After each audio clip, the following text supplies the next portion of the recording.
ننګرهار کې د حبیب حسام په نوم د چرګانو هګیو د تولید یوازینۍ فابریکه. مسؤلین وایي چې دا فابریکه په ورځ کې 100 زره هګۍ او میاشت کې څه د پاسه 900 زره چرګان تولیدوي.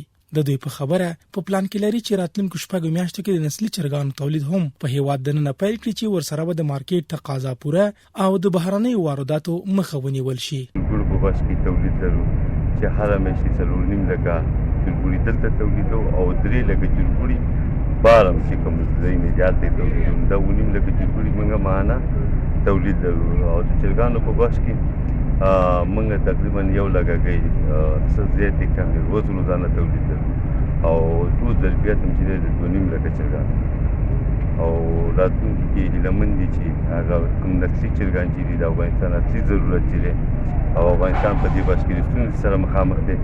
دا لازم شرکت هم کوشش د کرنې وزارت چارواکي هم افغان سوداګرو ته هر راز مرستې ډاډ ورکوي. د یاد وزارت موین وایي سوداګر کولای شي امنیتي ستونزو پرته د هیواد په هر ولایت کې پانګونه وکړي. اسلامي امارات د تجارانو لپاره د صنعت لپاره خاص پروګرامونه لري چې موږ وکولای شو چې په افغانستان کې صنعت ته وده ورکړو چې په هر ځای کې په هر علاقه کې کا مسله شمالي ده کا جنوبي ده چې څوک کولای شي سرمایه گذاري وکړو موږ زمينه ورته برابرو. په دې فابریکه کې سلګونه کسانو ته د کار زمينه برابر شوې ده. کارګری له حکومت څخه د ورته نورو فابریکو د جوړېدو غوښتنه کوي چې پکې بیکاره ځوانان په کار شي. الحمدلله کار ډیر روان دی او موږ غواړو چې دا کار نورم پر مخ وړاندې لاړ شي چې د نورو خلکو ته د کار زمينه برابر شي.